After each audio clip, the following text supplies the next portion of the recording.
Musical Talk, the UK's independent musical theatre podcast.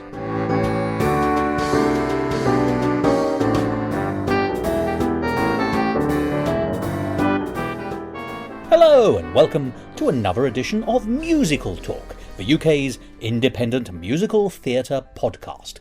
I'm Foss Ribbits. Well, I knew one of us was, so I took a guess. Only time and possibly a shaving mirror will tell. Well, for regular listeners of Musical Talk, the name David Kingsmill will be as familiar to you as Stephen Sondheim or dysentery. And so you're probably already aware that he's a man who spends a lot of time on both sides of the Atlantic Ocean. And I don't mean above and below, I do mean west and east. And as an avid theatre-goer and lover of musicals, he does as you would expect. He goes to see a lot of shows, and a lot of those are musicals. And he sees them on Broadway, and in Canada, and in London on the West End stage.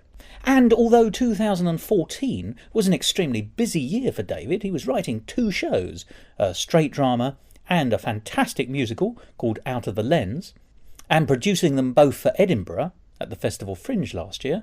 He was also able to find time to sit down with me on several occasions and for us to just chew the cud about the shows he'd seen at various points in the last year or so. And so today is the first of an occasional series called Davig Kingsmill's Stage Odyssey, where you can hear the fruits of his excessive theatrical endeavours, by which I mean he and I sat down and recorded several conversations about a number of shows he'd seen on both sides of the Atlantic. And today, as you'll hear, the conversation concentrates particularly on the time he spent in North America, and that's both Canada and the United States of America, towards the end of 2013 and the beginning of 2014. And if nothing else, it shows, I think, the surprising fact that really not a lot of shows from Broadway or Canada make their way over to the West End, which of course leaves us all the more hungry to see the shows in question. So join me and David Kingsmill as we talk about some of the shows he saw on the west-hand side of the Atlantic Ocean. And then dribble with envy as you realise you're unlikely to see any of them. Musical Talk. David, wonderful to see you again. Likewise. Wonderful to see you on this side of the Atlantic, because you've been hiding very successfully, if I may say, several thousand miles away in Canada. I haven't been found yet. And obviously you won that game, so you came back to London for a challenge. But yes, I needed to kind of tell people where I was so I could go back and have another go. But whilst you were abroad in Canada, and I think also you went visited America. I did. I don't think it will surprise anyone to know that you filled up your gander bag with musical and indeed non-musical theatre. I'd be worried if someone was surprised, to be honest. But we are going to be talking about the musical theatre aspects. So I suppose this is really a sort of a stroll through your Canadian musical travels. Yes, indeed. Well, of course, 1 or 2 of them have already been discussed with the episodes that I did while I was out there. Specifically, the rather wonderful Bloodless Trial of Burke and Hare, which I did a full episode on, and I would happily talk about again, but there doesn't seem to be any need.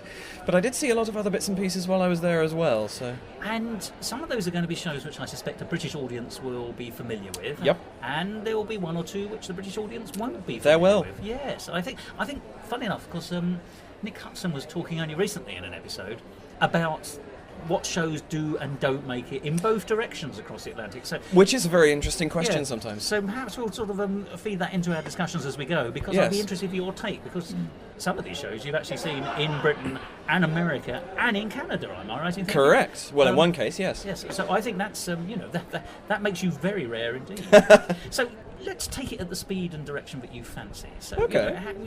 Name a show and let's take it from there. Well, I suppose the best place to start is the beginning, really, and I have a nice little list here of everything that I saw in date order. And we actually start with something which it would have been very logical for me to have seen a lot sooner, which I didn't, and that is Assassins. And was it the first time you'd ever seen it? It was the first time I'd ever seen it, which for a self-professed Sondheim lover is slightly surprising. But yes, I had not seen it before. I knew the music from it relatively well, but I hadn't, for some reason or another, just not had the opportunity. And yet you've been to Edinburgh on so many occasions. It's sort of, to be honest, there's normally 2 or 3 versions of it every summer. Well, it's the same thing, isn't it? It wasn't until I moved to Reading to go to college that I realised how badly I wanted to go to the West End. And that, I mean, that's a different matter. It's only a few miles. But I think it's, because it's in Edinburgh all the time, there's a, well, I can do that tomorrow syndrome, and then you never do. You never do, yes. So yes, this was actually in Winnipeg that I saw this, and I went back there, and they have a season of theatre every, winter, New Year, and they did Sondheim. And so explain what you mean by season, first of all. I mean, do they have set periods when they do... For this particular area, they do a theatre festival.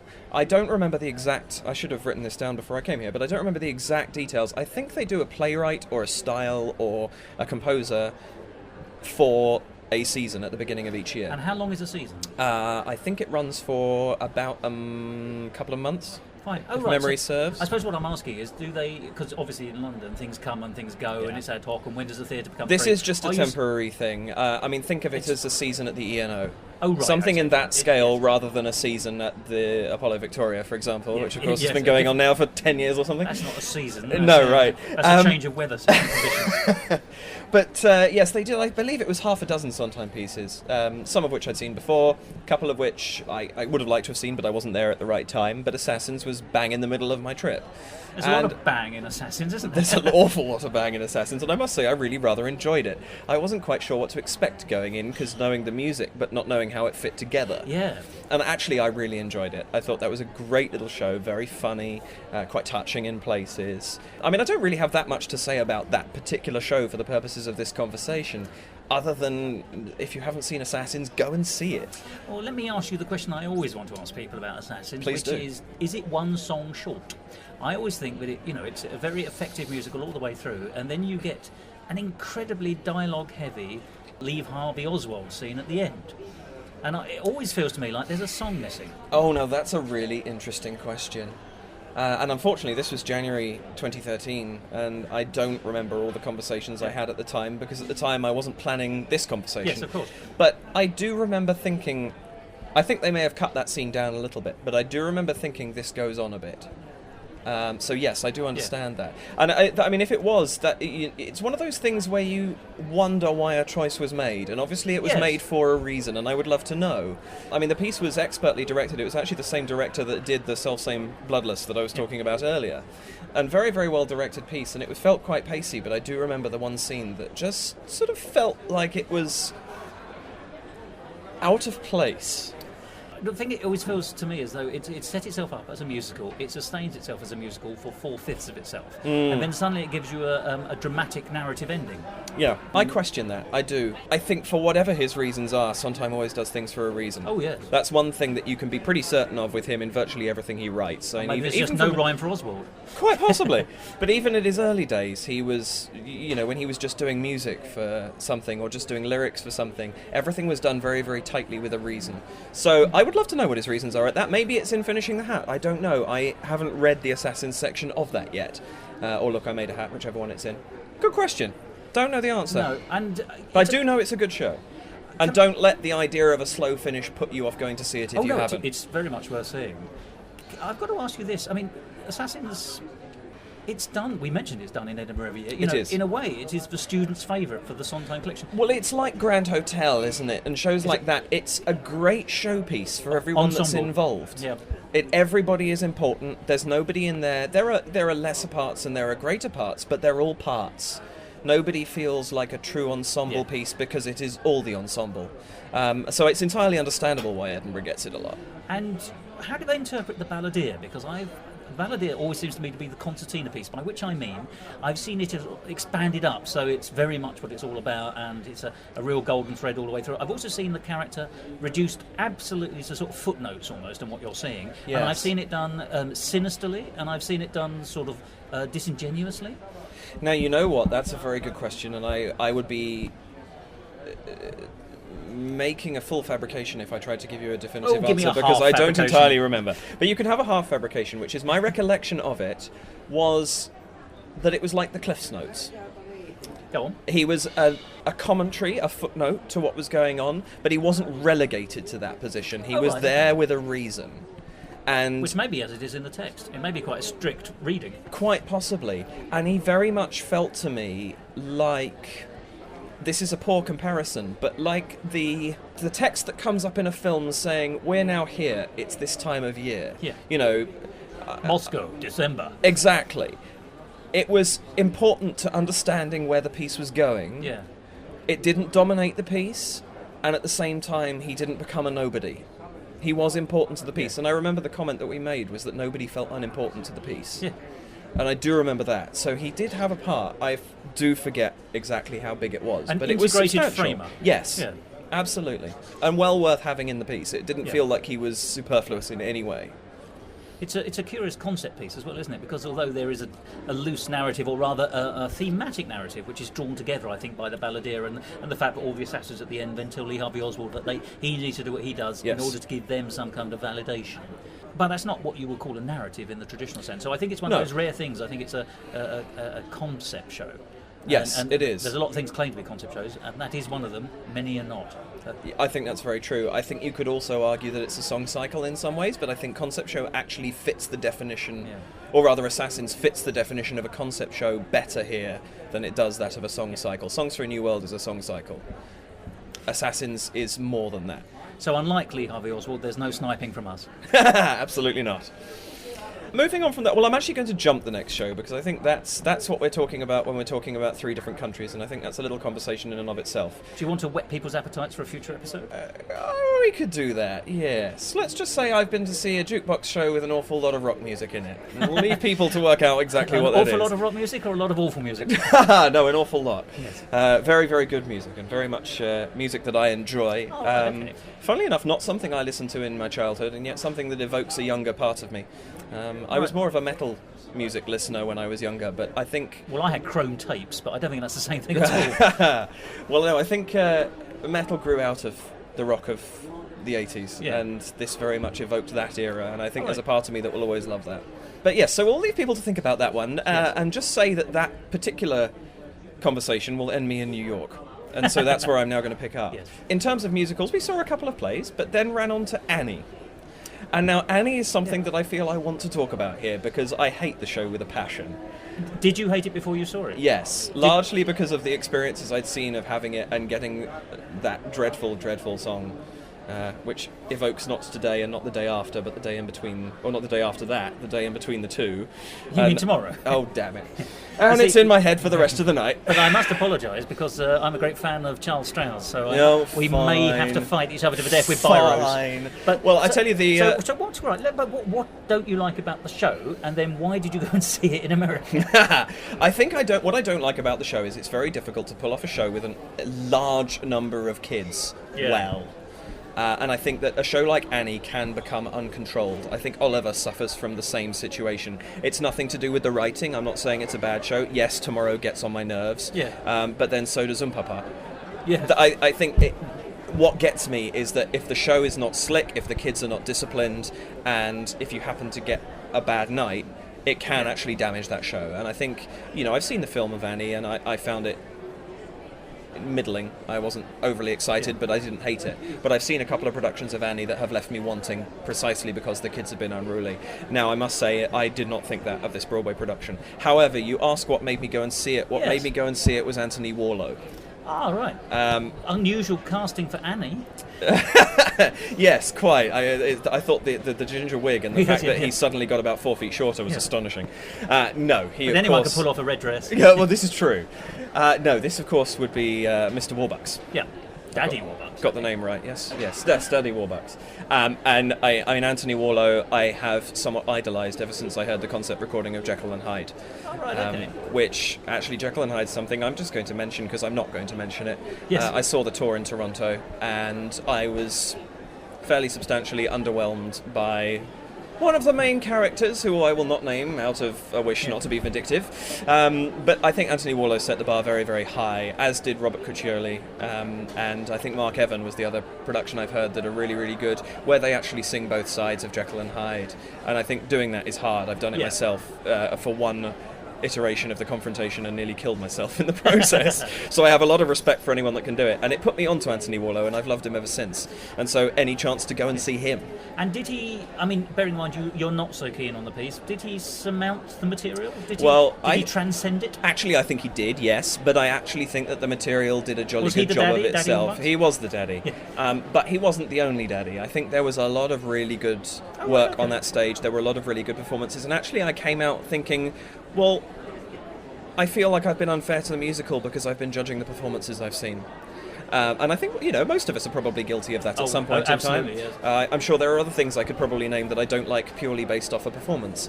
But this was very, very competent indeed. I thought the children that were in it were marvellous. I thought that the way that they actually set it, the direction, the setting, the set design were fabulous. I was actually really, really impressed.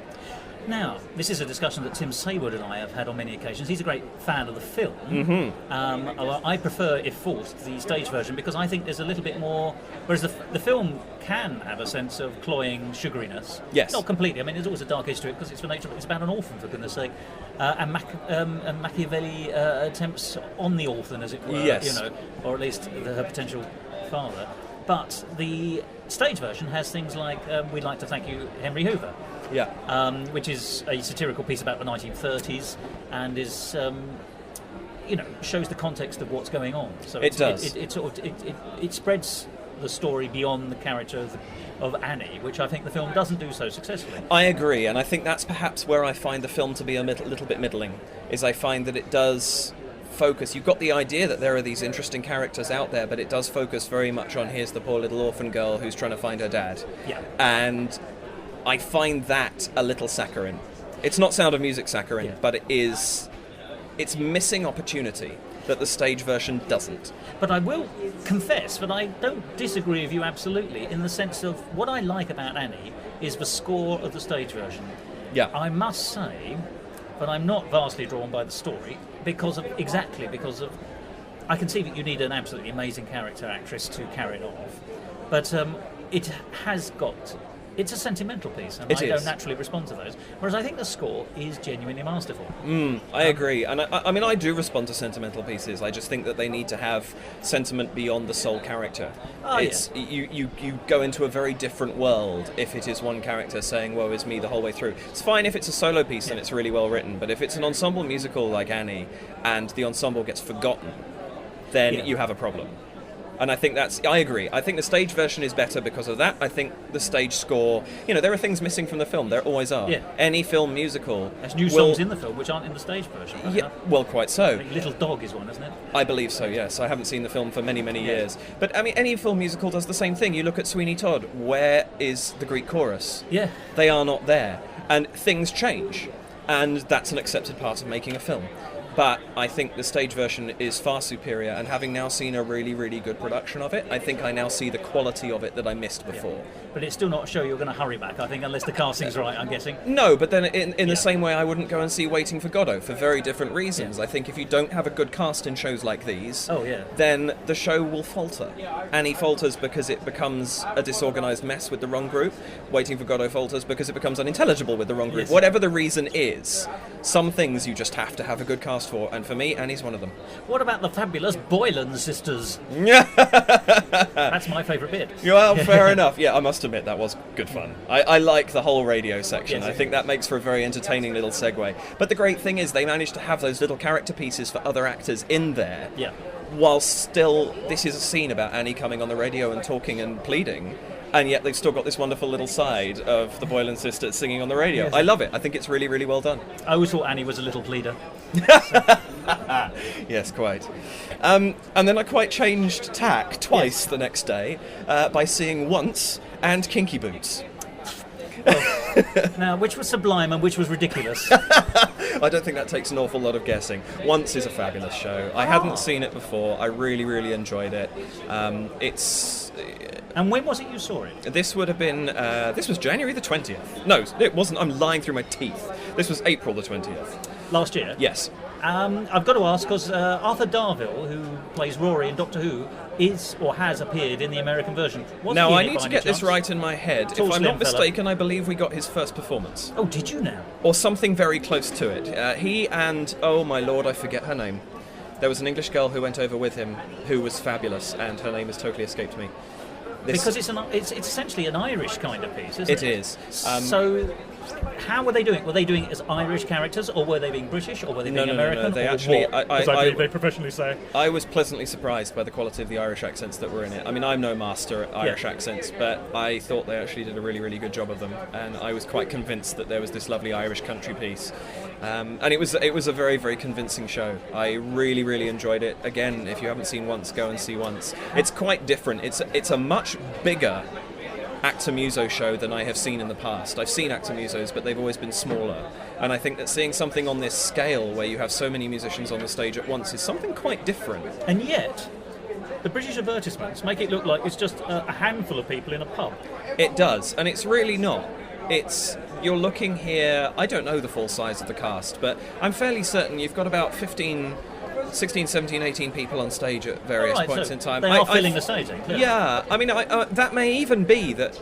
I'm trying to think back now, because I've only seen it the one time, and I'm trying to think back exactly how many people I saw, and it may even be that my own mind filled the space. It may have been a dozen, but it's certainly not 2 or 3. Yeah. Which is, I think you're right, the British advertising is very, very misleading on that front. But it looks like a chamber musical to me almost. Yes, it's not.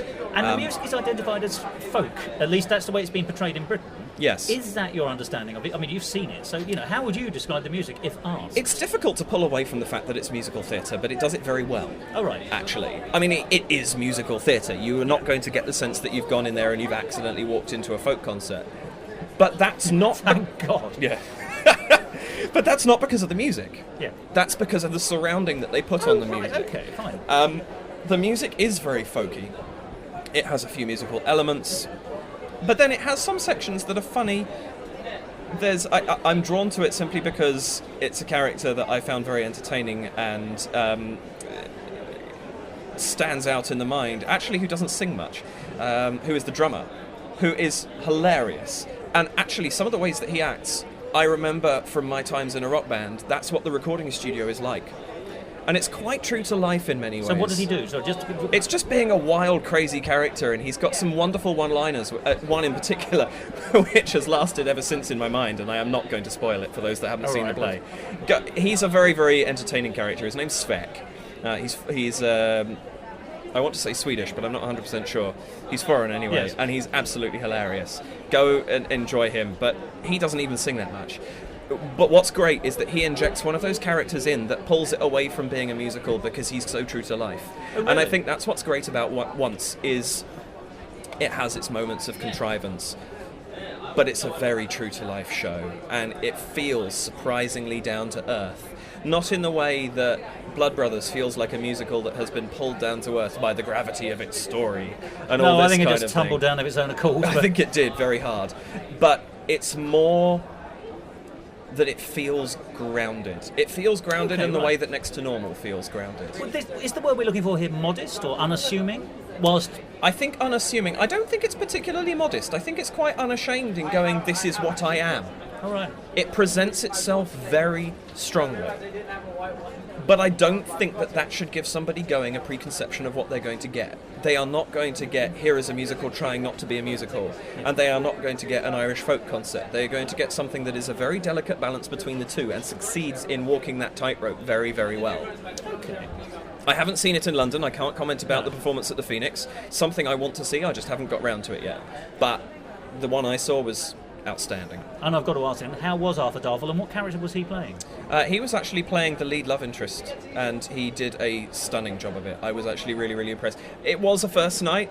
It wasn't flawless. I suspect towards the end of his run he was better than he was on the night that I saw him, but then he'd just flown in from England, I think. And I seem to recall, I was talking to them afterwards, I waited outside to say hello and thank you, and I seem to recall that somebody said they'd been in the country for something like 6 hours when they were put on stage. So, but you know, that's, when you're up against that, of course you're not giving your best. And, you know, I was honoured to be there for one of his first performances, but at the same time, I'm well aware that what I got was potential. But that potential was excellent, and I have no complaints about what I saw. Now, this is a silly question because obviously musicals, we've always said, are drama first with musical. You know, if they don't have a good story, then they're not going to succeed. Quite. But is it an actor piece first, or is it a musical piece first, or because of the actor musos, it is? Well, it's inherent. Yes, I think it's inherently half and half. But what I would say is that it's an actor piece. It's just that the character is a musician. Because it's based on a film, isn't it? It is. And was the film also a musical?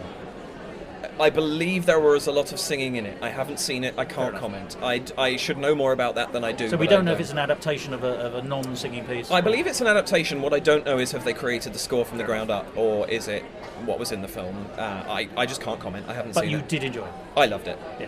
Great and piece. how many? You've only seen it the once. I've only seen it the well, once. That's what it says on the instructions. In fairness, yes, quite. No, I think try once is possibly what it's saying, and I think most people will find themselves thinking that they would like to go back at some point because it is unusual, it is different, but it is not different in a way that's going to be jarring for a regular musical theatre audience. So you staggered out at once to see. Yeah. Was this on the same day you went to see? It was on the same day I went to see Kinky Boots. I can't remember which way. I think it was anyway. Yes. So Kinky Boots, based on a film also, a film I have actually bought but haven't got around to watching yet. I bought it just before I left Canada, and it's still there.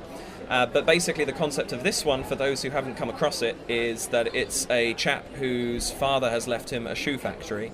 He has no particular interest in working in said shoe factory until has he no soul? He has. Oh dear Lord! Sorry, I don't think I have after that. He has ended up basically bumping into a transvestite dancer.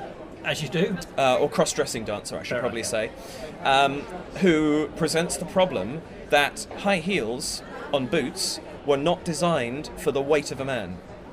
And he says, look, all of these heels are snapping, there's nothing I can do. And they come up with this spark of an idea that he is going to turn his father's factory into designing kinky boots. And there's a wonderful line, I think it says something like, we're going to be building 1.5 feet of irresistible sex or something like that, and that's basically what he turns this into. One of the comments that everybody I have spoken to who has had anything to do with this show in terms of seeing it or hearing it has said exactly the same thing. You know that the music was written by Cyndi Lauper. There is no way to back away from that. It is very Cyndi Lauper. If you can take that, it's a brilliant show. I actually really, really enjoyed it. I went in off the back of some rather awesome advertising in New York and a curiosity about a musical with the title Kinky Boots and something written by Cyndi Lauper. And I actually had a really, really good time. There's some very catchy songs in there. It actually brings back something which always makes me think of the Blues Brothers, which is the idea of question and answer singing with the audience, where there's a song, Everybody Say Yeah, and it is the Everybody Say Yeah, but the audience doesn't sing back, the cast do, so it's not quite an involvement thing. But I love songs like that, and it's very poppy, and it's very Cyndi Lauper.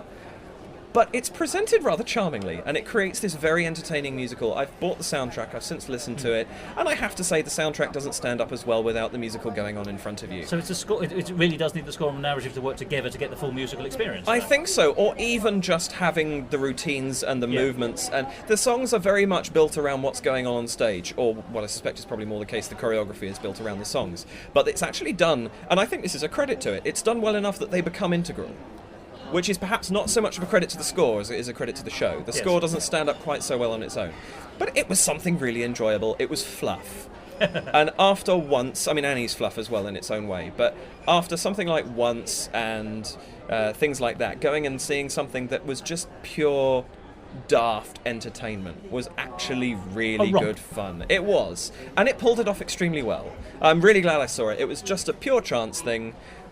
I day ticketed it in the morning, I got my tickets, went to see it, and came out smiling like a loon. And I think that for some shows that's exactly what they're built to do. If you go in expecting a Les Mis or a Sweeney Todd, you're going to come out amazingly disappointed. But if you go in thinking this is going to be entertaining, you'll have fun.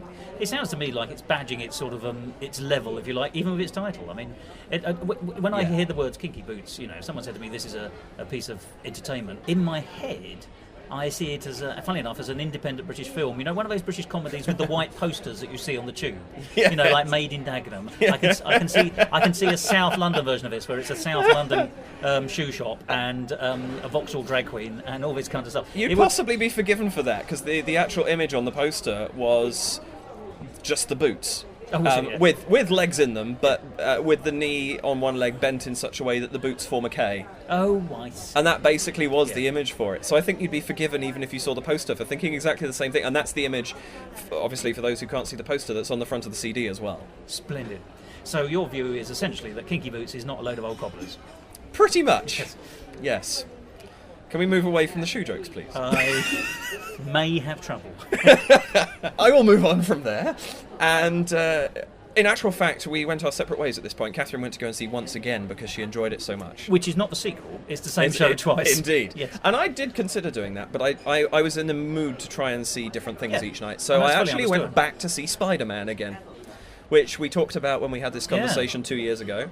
And I thought... Has it not come to its sticky end? It has now come to its sticky end. Yeah. But it did change an awful lot. Now, there are two reasons I wanted to go and see it. One was to see how it had changed, and two was because the aforementioned Robert Cuccioli was playing Osborn, the Green Goblin. Yeah.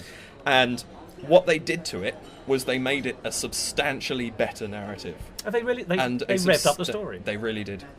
It became, where previously the first half was essentially the first of the Sam Raimi films, which people are probably familiar with, and then the second half was this own spin-off. The Act 1 arc continued through the second arc, and it became a much more holistic story that happened to have other characters in it. They also dispensed with the rather awful narrators, who were 4 kids who would interrupt the action at various points to basically discuss the comics and what was happening to the characters and pull you entirely out of the action. Yes. They got rid of those, which was the best thing they could have done. And they did change some of the music, and they changed a few bits around, and obviously they expanded it and made it into a longer storyline.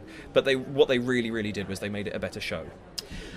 This takes us back to our discussion on Assassins to a degree. We were talking there about the balladeer being essentially a narrator, but working successfully to frame it.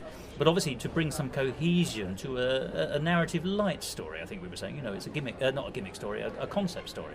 Whereas this, you're saying that the important thing is actually that to draw people in, they needed to improve the narrative. And they had to do the complete reverse to that, which was actually take out the narrative device, because not a frame. It doesn't sound like it's a framing device. No, this is exactly the problem. It sounds like actually a piece of. Someone said that will be cute by the sounds of it. And, exactly what happened. It wasn't. I am convinced that's what happened. I mean, basically, the conversation about the two shows is a perfect lesson in how to use a narrator. Yeah. Because Assassins, the narrator is always there. He's coming out, he's introducing the story, but he also feels like he is a part of it in some way, because he is a part of the overarching thing, which is that Lee Harvey Oswald is essentially being visited by all these other assassins, and the narrator lends some strength to that. So even if you're not quite sure about him at the beginning of the show, which to be honest I was, but if you're not, he makes sense at the end. Yes. These narrators He's also, in some ways, the medium by which that happens, isn't he? He is. Yeah. He absolutely is.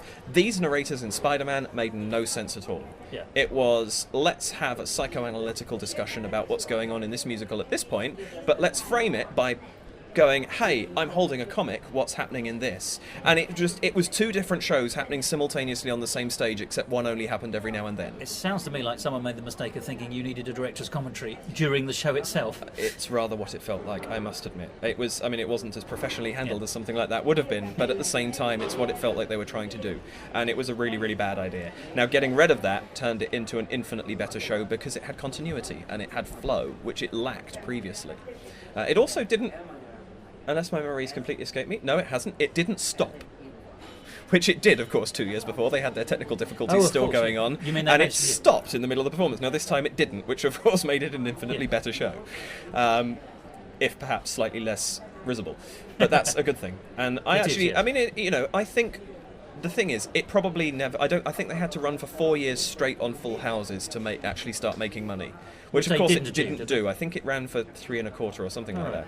It did do very well, but I think what it did was at the end of it, it paid off for those people who believed that there was a good show in there. Because you believe there was? Yes. Well, there was. Yeah. It came out at the other end, and it... I was listening to people talking who had never seen it before, and they really enjoyed it, and they actually were saying this is a good show. Now, obviously, I don't know how much of an opinion they can have, because Spider-Man is going to draw people who are not musical theatre just because of what it is. So are you too. It's one of those things where you'll pull a wider audience than you would do with something like Les Mis. But I think the general consensus was that it was better, and certainly from my experience, they turned it into actually a very strong show.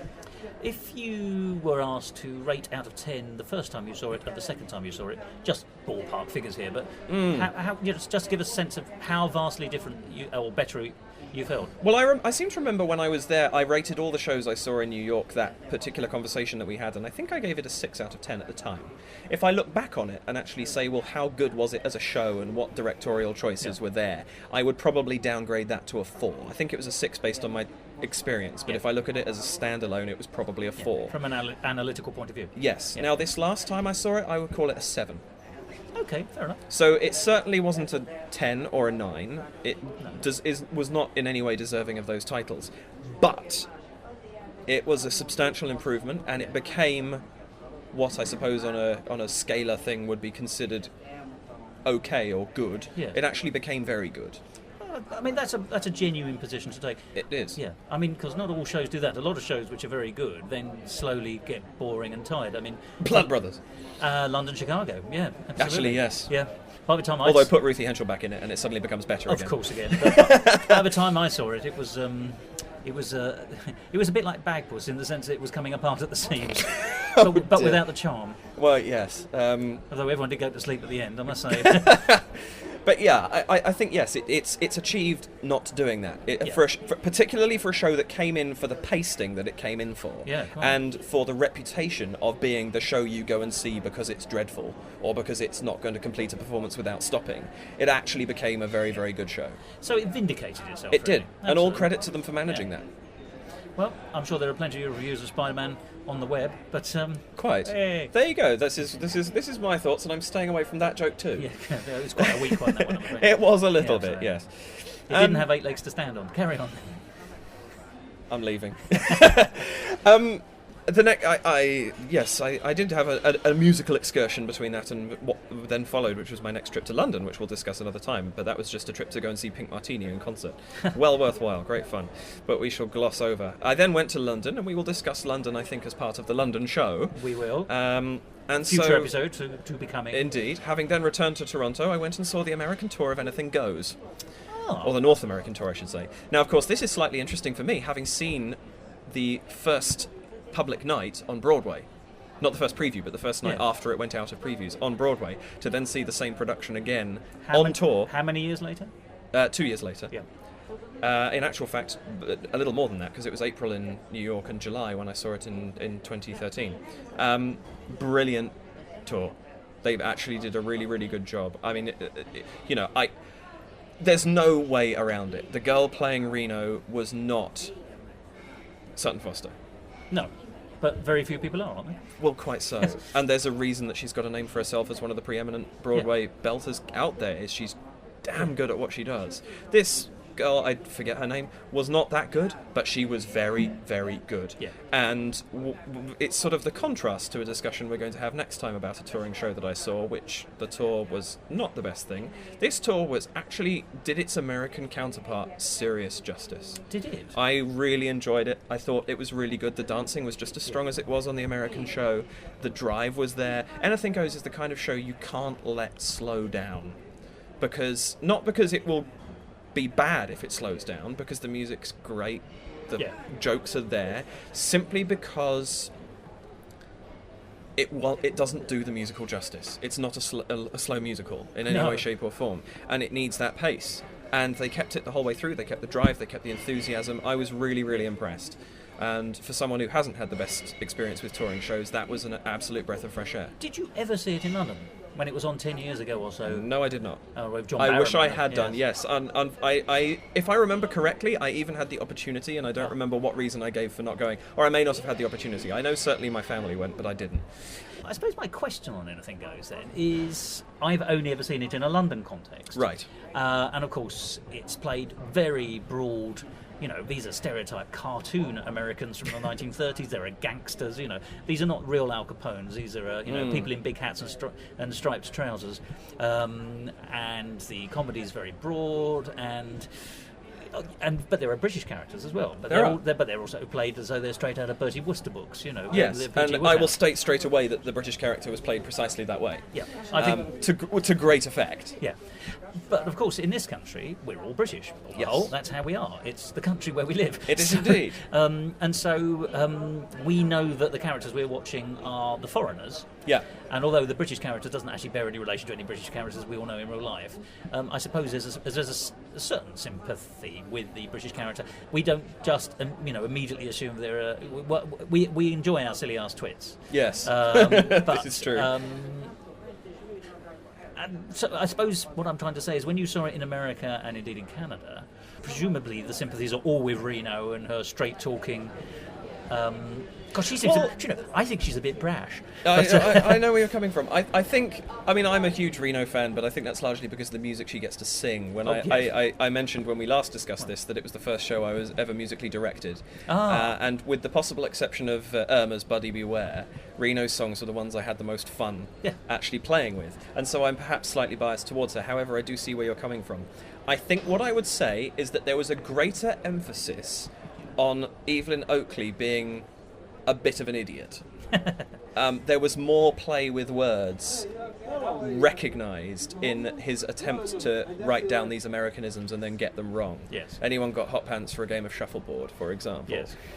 He just misses it, and I think that was appreciated slightly more. Here it's appreciated because he's saying something funny. Yeah. There it's appreciated because he's got something culturally wrong. Yes, and of course it doesn't work backwards so easily. No. Yeah. Whereas I think, because of the nature of it, the American characters were a little bit more... they weren't necessarily more compassionate. I don't think they were played to be more compassionate, but I think there was more compassion found for them in the audience. Yeah. In a way that perhaps for us, they are... there's Reno and the Angels are the brash kind of stripper girls who just pull off some rather amazing stunts. Over there's a connection with them in some way that we don't quite get. But I think that's the nature of one of the things that we haven't really talked about, and maybe actually coming on to our discussion about the mysterious musical that I've seen in 3 countries will trigger this, is the discussion about how musicals work when they transfer in either direction. Because a show written here and a show written in America are going to be 2 very different things. Oh, absolutely. You look at Wicked and you know it's American. That's kind of impossible to miss. Whereas you look at Betty Blue Eyes, and there's no way in hell that's American. That's a British show right there. And you can see that. And things don't necessarily carry because of language. Yeah. Flanders and Swan, it always amazes me that they did as well in America as they did, simply because some of their jokes were so quintessentially British. Absolutely. But I think they had the understanding of the pulse. And I think that is something that not so many people have, which means that shows transferring in either direction can run into a bit of a brick wall. Now, Anything Goes, I think Cole Porter's writing is clever enough that we appreciate it, but we do see it differently to how an American audience sees it, and the characters differently to how an American audience sees them. And I think that the show as a whole, it's going to seem an odd thing to say about that show, but it came across a little more serious. And I don't mean that it wasn't funny, and I don't mean that I wasn't falling off my seat at points, but it's an odd thing, because I normally think that Americans focus, and this is a sweeping generalization, and I apologize to those that don't, but I think that Americans focus more on, forgive the phrase, the tits and teeth style, and the brashness and the loudness, and a show like Wicked, whereas the Brits are a little bit more introverted. It almost felt like there was more depth in the characters when I saw them in Anything Goes in America, compared to a production. I mean, I haven't seen a West End production here, I've only seen amateur, but there was the tone was different. I tell you what I always find interesting is the fact that in this country Cole Porter is often portrayed and indeed, he was a friend of Noel Coward. Yes. And he's often seen as a American version of Noel Coward to a degree. There's very clever lyricism in there. There is. And a certain amount of brittleness, maybe not as much as Coward. But of course when you see Anything Goes, you can see that he's also playing to, the man in the street. Well, I think there's a subtle difference, isn't there? And perhaps it's what I've just been talking about in terms of how things are written. Noel Coward, I think, is a little bit more cerebral in what he writes. Yeah. What Cole Porter does is he takes that same level of cleverness, but he applies it not superficially, but more externally than Coward does. That's a fair way of putting it. I think Coward's comedy is quite internal to the piece, whereas you can take something out of context with Cole Porter, or even just put the words down on paper, and you can see how you might not see how cleverly the music's written around them, but you can see what he's done, and you can say that is smart. Well, I suppose the secret is, of course, that you can take a Cole Porter song, as I think you were sort of moving towards saying this, and you can put it in other shows. I bet they had Friendship. Yes. Yeah, which of course isn't written for Anything Goes. It is not. It's an interpolation, and therefore, in a sense, it's a jukebox. Whereas I'm yet to see the Noel Coward jukebox musical. This is very true.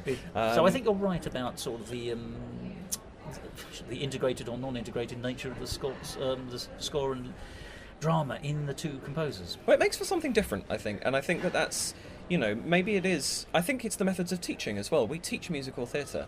Having spoken to American students, and again, my apologies to those that don't think otherwise, but the methods of teaching in the two different countries are quite different. The method on America is slightly more focused on performance, is the impression that I get. Yes.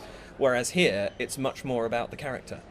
And I think that there's a little difference there, and maybe that comes out in the writing too. But I think that's also because our historical theatrical traditions are non-musical for the most part, whereas, of course, musical theatre is the American way of expressing itself. Absolutely true, and I think it's something. One thing that I think is worth mentioning is that the audiences are very different in Canada compared to audiences here, and I wondered if this was going to come up in this conversation. It is, you just raised it. Well, yes, but we have a grand tradition of theatre audience here. And there is a certain level of respect and of behaviour which is expected. There's a theatre etiquette, yeah. Yes. Now, I'm not saying that... This is something that I've actually had to come to an understanding of myself. Because had you asked me this about a year ago, I would have probably actually said that Canadian theatre audiences are quite badly behaved. That is not true. What it is that they have grown up with a different etiquette. They have grown up almost in the era of movies and in the era of a certain style of theatrical performance without the benefit of the extra 400 years or whatever it is that we've got going behind us to develop something else, which I say benefit, that's perhaps an unfair word. It creates a different culture. Yeah. So Canadian audiences, and I think this is true of American audiences to an extent as well, are not afraid to talk during a production. Sotto voce, yes. Are they really? But they will talk. They will... You see camera flashes going off, even if they're discouraged, and I must admit sometimes they're not. They're not necessarily... Whereas if I started a coughing fit, I would leave the theatre immediately. That does not happen. You get 5 minutes of coughing before somebody nudges the person out of their seat and says, go away. Now, one show I'm going to come on would be the penultimate show we talk about today, was the 25th anniversary production of Les Mis. Now, I don't know how many people here know this, but Cameron Mackintosh has created an entirely new production. With a happy ending? No, the story's the same, but all of the staging, everything is different. It looks completely different. They've changed the tracks, the movement tracks for characters. I the first time I saw this, I was aware of someone talking in a block over from me, so across the aisle, so it was nobody I could throw things at. And I thought, I'm going to go and talk to them in the interval, because this is actually quite annoying. They talk the whole way through the prologue, which, as anyone who's seen Les Mis knows, is about 20 minutes long. Yeah. And again, fragmentally throughout the production. And I was going to go over and speak to them, and then when I stood up in the interval, I pinpointed who it was, and then realised they were sitting directly in front of Cameron Mackintosh. Oh, right. And I figured if he hasn't told them to shut up, I'm not going to say anything. But the simple fact that they could behave like that in front of him, they probably didn't know who he was, to be fair. No. But it's that level, and it's an interesting difference. So I think that as well as the comments I'm making about how acting and how performance is both done and perceived, there is also the difference in audience. The American audience, or the North American audience, is something a little bit more casual than we are. It would seem. I'm quite surprised at that, because it's... I don't know why, but I assume, like everyone else, when you're going to something like that, there is what I think of what about your fellow man and woman? Well, exactly, and I think the same thing. And I think a lot of people over there do, and I'm not saying that this is everybody. No. But what I'm saying is there's more tolerance toward it. There's more tolerance, and I think perhaps even less will to make a fuss.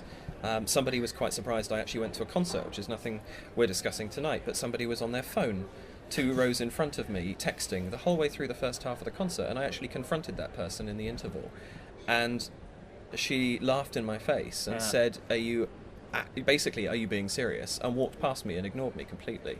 And there's that level of understanding just isn't there.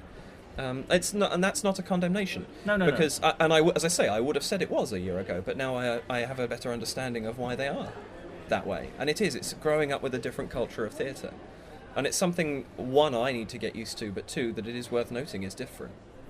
I think the only experience I have of that is going to hen night shows, I suppose. I went to see Priscilla when it first opened in London, and at the time, the audience was essentially gay men. Right. I went to see it towards the end of its run, by which time the gay men had all seen it and had stopped coming, and by now it was hen night parties, Right. mostly shipped in, as far as I can see, from Essex and places like that. And they were there for a jolly good time, and a jolly good time was had. Yeah. But there was a lot more clucking, and I don't mean to use the word rudely, but there was, in terms of chuntering and noise and background. And, Yes. there was more going on than just what was going on stage. Yeah. And it was actually incredibly distracting. Yeah, and I'm having to. It's one of the things I'm trying to learn now is to block out that noise. Yeah. Because I can't. I'm not very good at doing it. I hear things like that very, very. Well, you were trained in the British tradition, of course. Yeah. Correct. But what did you think of the show? Of Anything Goes? No, the 25th anniversary of... Oh, the 25th. Okay, so we're jumping a little bit. I really enjoyed it, actually. It was a bit... I've seen it twice. I saw it twice while I was out there. And it was a little disconcerting the first time because nothing was quite what I expected it to be. Yeah. Which I think is probably understandable for anyone... I've seen Les Mis 10 times over here, so I know what to expect. It was very refreshing. That's a lot of misery, if I may say. I love it. I think it's a great show. But it was very different, and it was a little disconcerting, but actually it was very refreshing. And to actually be able to see something that I've seen that many times and see something new. I mean, you always see something new. Every live performance is slightly different, or you see a new person who obviously brings something else to the role. But this was substantially different, and the barricades come in a different way. They can't turn round because there's no revolve on the stage, and that's, of course, one of the central things of this particular show. The house, the Valjean's house, when he's undercover with Cosette, now actually has a balcony. Oh, right. So there's actually a level thing going on that wasn't there before. And there's all these little changes through it. In actual fact, there's only a couple, I would say. I'm not saying I think any of them were necessarily better. I think they were just different in many cases. One or two were better. There's one substantial one which I think was worse. Do I give spoilers for Les Mis away? I don't know. Yeah, spoiler alert. So if you haven't seen Les Mis and you don't want to know some fairly substantial piece of plot, jump ahead about 15 seconds. Gavroche's death is not handled particularly well in this new production. Oh, right, okay. He climbs up to the top. Obviously, he's on the far side of the barricade, and they don't turn around, so we can't see him collecting the ammunition. But when he climbs back up onto the barricade, he stands on top of it for his last word and sticks a hand up in the air going, "Hey, I'm a target!" Yeah. And then, surprise, surprise, gets shot. So he was, I think yes. I would prefer it if he was stumbling over and got shot in the process. Anyway, end of spoiler. But there's little things like that aren't quite so effective for me. But the production as a whole, it wasn't better, it wasn't worse, it was just really, really refreshing. And I think it's nice to see something that's so established with a new perspective. I'd really like to see Phantom of the Opera with an entirely new production. That would be astonishing to see, I think, because it feels like it needs it. Yeah, and it is. I mean, I still love Phantom of the Opera. I would not go and see that as much as I see Les Mis, probably. No. But it does feel, I've seen it, I think, 8 times. Once in New York. And I just kind of felt like I've seen it enough now. Yeah. I've seen the see film it again if someone said there's been a brand new production? Yes, Oh, fair enough. without fail. And I mean, I would probably Very go. well. There's a commercial imperative for anyone who's listening. Well, yeah, I love the show. Phantom was the first time I really got into musicals, and it was the first major West End musical I went and saw on my own. I took a friend with me, and we went and had a wonderful time, and I really, really enjoyed it. And I've had a soft spot for it. I sang bits from it around that time as well. And I just adore the show. And yes, I would go and see this production again, but I don't feel any urge to. I feel like there's other things I should see that I knew that I haven't seen before. But I think I spoke to Cameron McIntosh in the interval. Oh, you did? And I said to him, it's lovely to see this with a new production. And he said, well, quite frankly, I was bored of the old one. That's a good answer. And it was like, well, all power to him for saying so. I just kind of thought that's actually, there's something to that. If you're the producer of the show, and if you've put all that effort into it, and it's tiring on you, what most people do is give up. He just has another go. Here's a new show, which is now transferring to Broadway.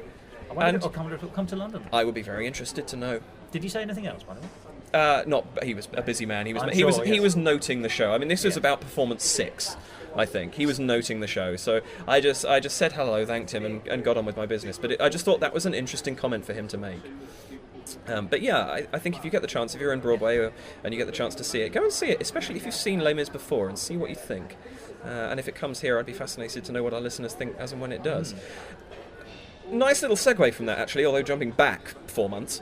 Having seen Ramin, who is in Les Mis, or was in Les Mis there, I also saw his concert, his tour in Peterborough, which is... This is Peterborough in Britain? No, this is Peterborough in Canada.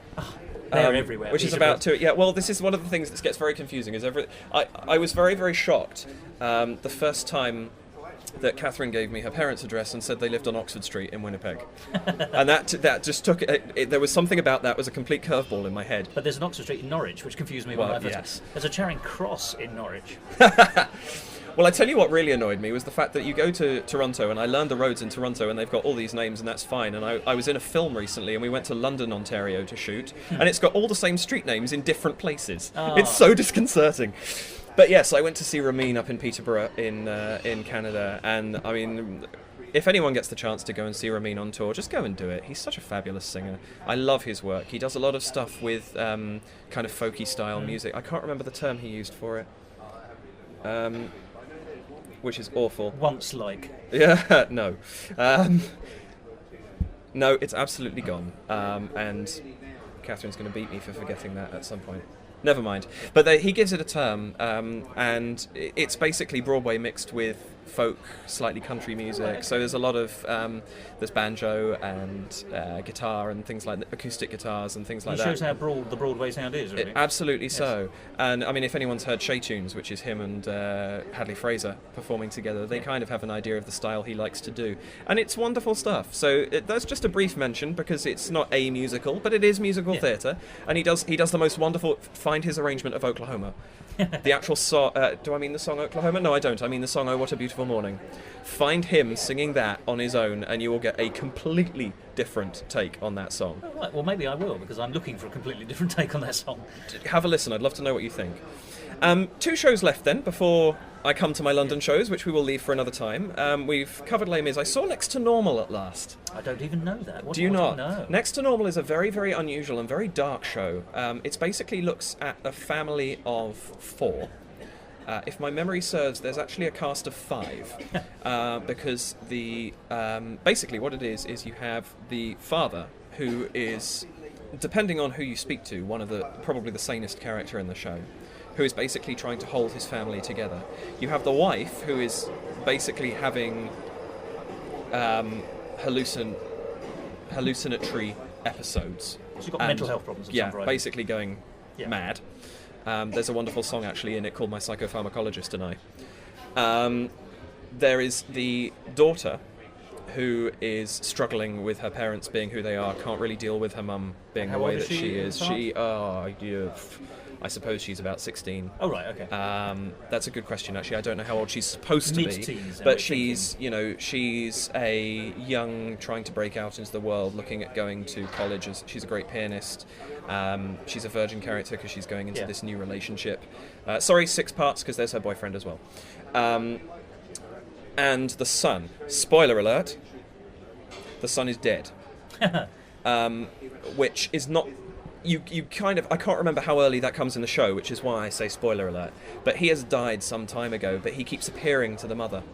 And that's basically... She's trying to cling on to him, and that's what's causing all these episodes. And it's the fractured family, but done in a rocky musical. And it's actually done exceptionally well. It was done on... This was a Broadway show... I want to say 6 or 7 years ago, which is when I first heard of it. I'm not sure exactly how long ago. As a musical? As a musical. And I missed it when it was there. I don't know if it's been on in the West End. If it was, I missed it here as well. I don't think it has. But it went to the Lower Rossington Theatre in Toronto, which is... I don't know if you'd call it a fringe theatre. It's not one of the major, like Mirvish is the equivalent over there of NIMAX or Ambassadors Group here. Yeah. They kind of control, the Ed Mirvish Group controls the 5 or 6, I suppose it is, biggest theatres in Toronto. Lower Rossington is not one of those. It's a standalone venue. I suppose it is fringe, yes. But they get some good shows. They had Avenue Q. I think they had Shrek. But they've had Next to Normal, and so I thought, let's go and see this, and it's just as good as I ever thought it would be. The soundtrack gives you most of the show, but it leaves out some of the twists. And so I knew the show very well going in, and I've loved it for many years, and I've sung bits from it for many years. But absolutely stunning show. If you get the opportunity to see it, go, because again, as I said with Once, you're going to get something very different.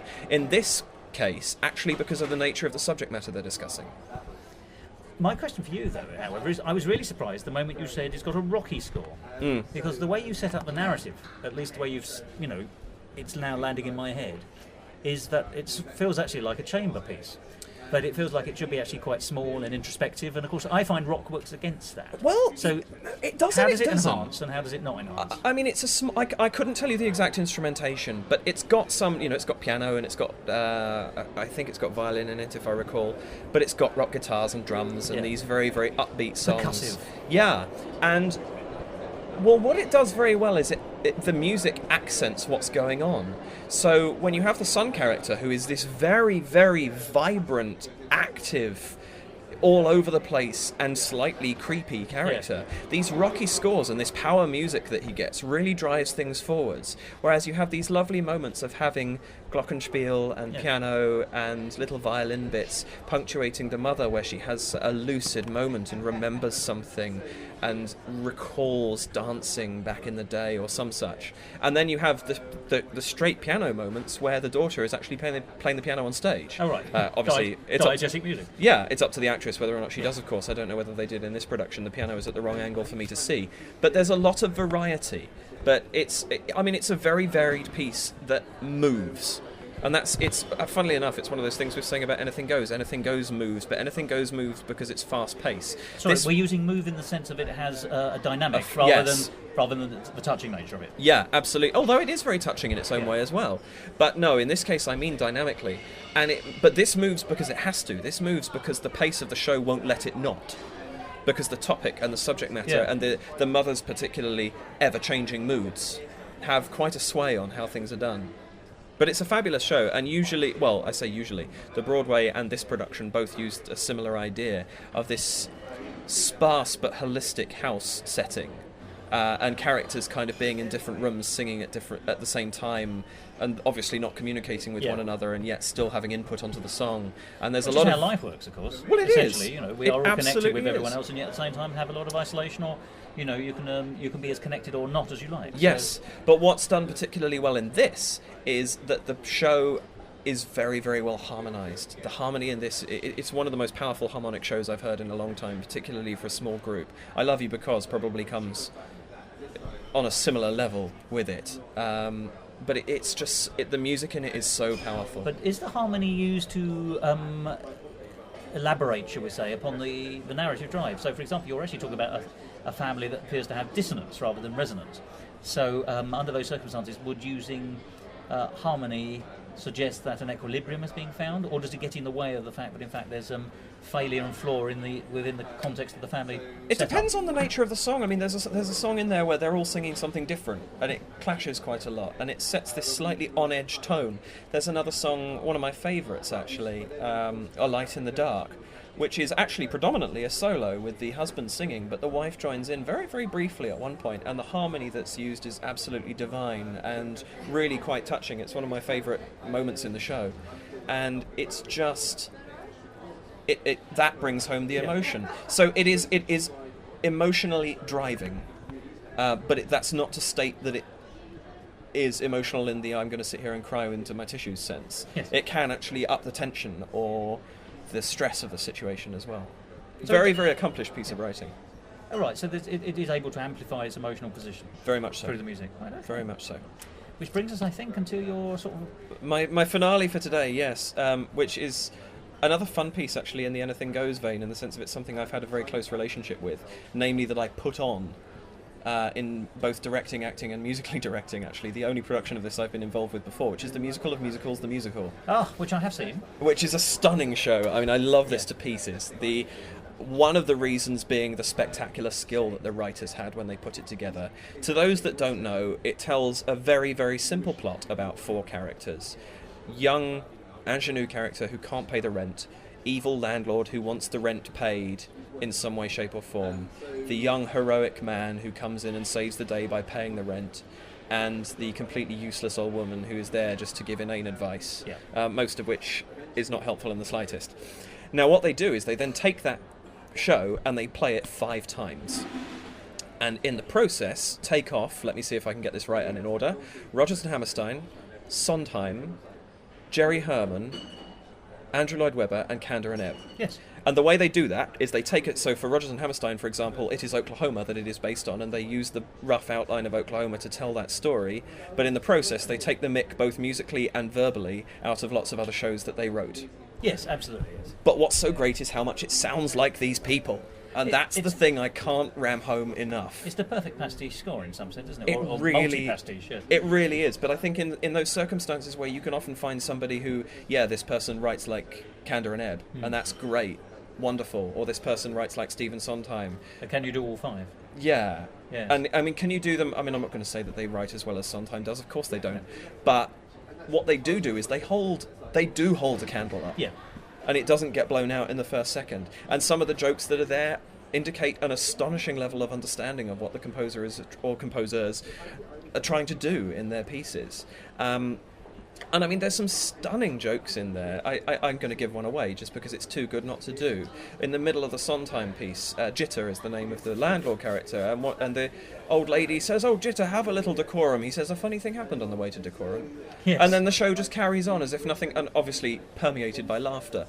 But it's not like they stop and stare out at the audience and go, No. "Hey guys, here's a joke." They don't mug it. They do not. It fits. And I don't understand how they've written something so competent that's so varied.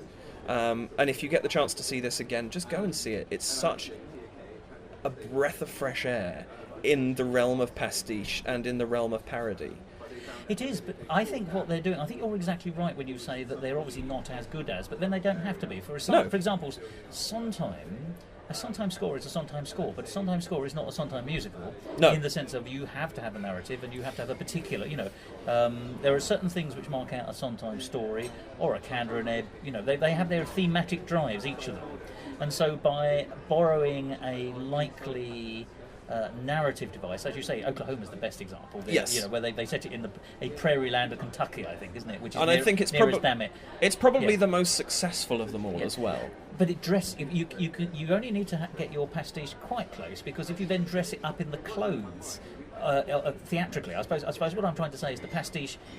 It's a very effective pastiche of the music, but it's not 100%. But it's a very effective pastiche of the lyrics, not 100%. It's a very effective pastiche of the thematic nature, and it's a very effective pastiche of some setting that we associate with that composer. Yeah. But by getting 80% on each of those, you make it feel like you've got 100%, because actually everything is absolutely right, connecting and joining and making a holistic whole. Well, and the other in fact, if you took, I just wonder if listening to the score of musicals would work as effectively as seeing the show. It's a good question. I mean, I actually heard the score first. Oh.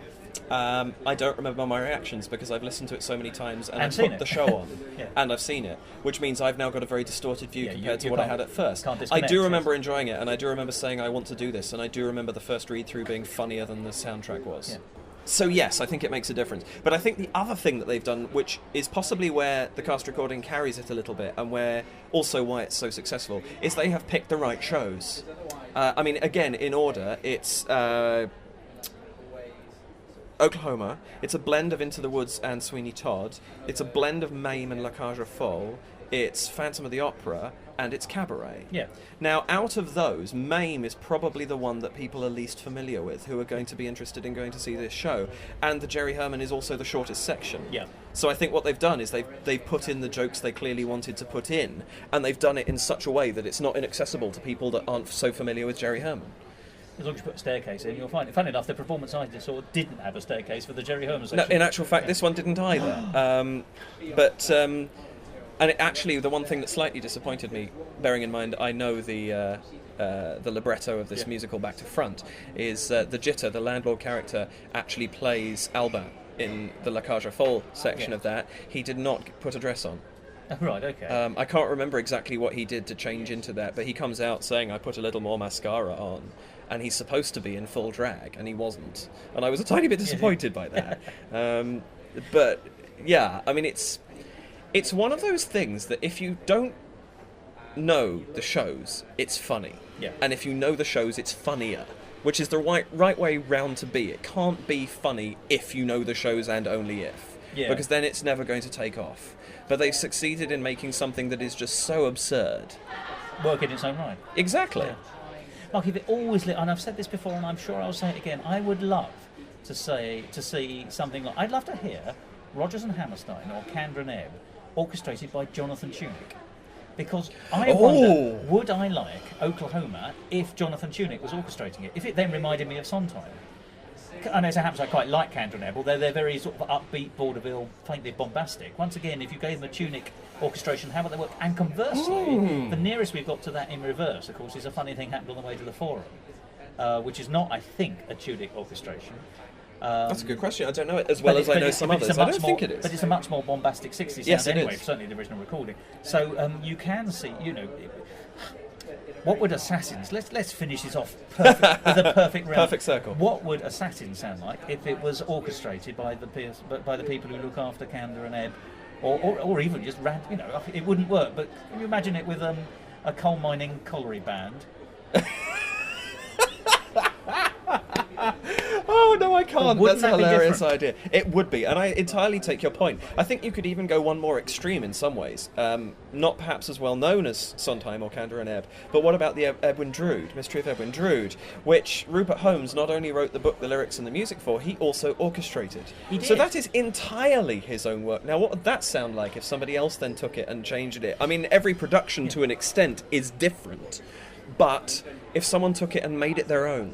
But Holmes is a remarkable man because he's also a pop producer. He is. And if you go to YouTube, you can see one of the songs from Drood being sung by the cast, the original American cast of Drood, as a pop song with a pop orchestration, as the at the time attempted pop tie-in, which I don't think worked. I have not seen that. I might have to look that up. Yeah, but if you want to see how a reorchestration of the song can absolutely change it. But yeah, okay, interesting.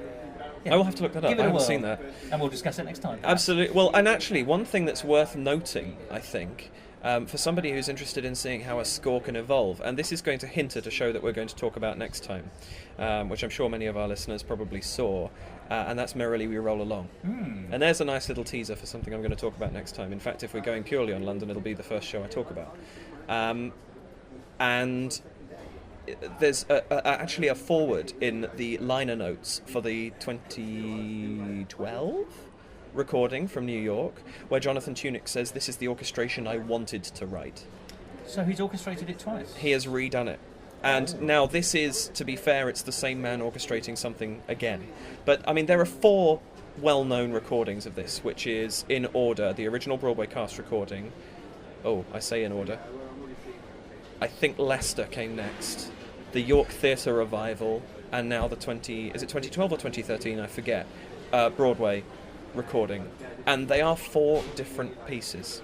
They are. Now, the orchestration doesn't necessarily change massively. I think Broadway and Leicester have more in common, I think, I've got that right, than some of the others. Just write that sentence down if you want to think about that at home, ladies and gentlemen. Yes, Broadway quite. and Leicester, very similar. You're talking about the scores here, I am aren't you? talking about the Rather scores. than the geographical places, quite. I mean, I think to a certain extent, obviously the big difference between any of them is that the Broadway, I haven't actually got the Leicester recording at home, but I think I'm right in saying that the recording of the original Broadway is the only one that has The Hills of Tomorrow. Which I find terribly saddening because I love that song. Do you? I'm very pleased it's gone. I always find Well, it. I think, having only seen the show without it, I kind of can't see how it would fit into the show. So I do understand why it was removed, but I do like it as a standalone piece of music. Give me the blob. Yeah, Because the original Broadway one didn't have the blob. it didn't. I know. No, well, The Blob is a great piece of music. I must far admit, too for me short. though, each time and opening doors. And I think there's many reasons for that, not the least of which is the fact that Sondheim said it's the most autobiographical thing he's ever written. But there's Everybody Loves Louis might have taken that, because I understand one of his partners was called Louis. Quite possibly, but he did say in the talk when he released Finishing the Hat, I was saying, listeners to Thos, when we first got here, we were at the Royal Festival Hall, and I saw Sondheim talk here when he released Finishing the Hat, and when he did that talk, he actually said, or the interviewer said, I forget which, that it was the most autobiographical thing. So that's his perception of it anyway. That's not to say that the writer always knows their own representations within their work, as well as other people can see it. And as a writer myself, I know I've put bits of myself into things I've written without realising it. But anyway, Merrily is a conversation for another time, but there's just a couple of tidbits of food for thought on the nature of our score conversation. I thought we were going to go from finishing the hat to finishing the chat, but let's... Oh, there we go again. But carry on. No, that's me done. Oh, right, okay. So, it's great being catching up with you again. Likewise. It's been great to talk. It has. And I look forward to, as I hope our listeners will, to there's a second leg, which will not be next week, but in a future episode about Absolutely. London. And then, of course, this mystery discussion about the enigmatic show of several venues. Yes, which I'm sure nobody has possibly guessed what it could be. I mean, 80s rock music, jukebox musical, no idea.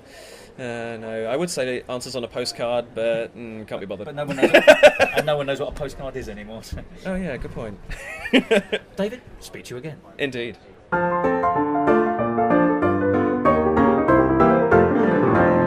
Musical talk. Well, there we are. David Kingsmill in conversation with me about some of the shows he saw on Broadway and in Canada towards the end of 2013 and the beginning of 2014. As I said at the beginning of the programme, this is the first in an occasional series of episodes with David talking about the shows he's seen. There'll be another one based on shows he saw later in 2014 in Canada and in America. And then there's going to be a couple of episodes reflecting the shows that he saw in London and elsewhere in Britain. And probably by that time he'll be back in the country, having been to America and Canada again, and he can tell us some more. This could go on and on, ladies and gentlemen. But it's not going to go on and on now, because I'm stopping. I'm going to stop right now. Goodbye.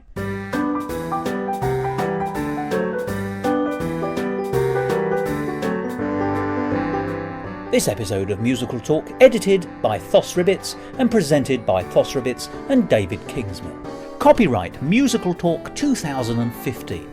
And don't forget to follow Musical Talk on our various social networks, Facebook and Twitter. And if you want, you can follow me on Twitter at Musical Talk Thos.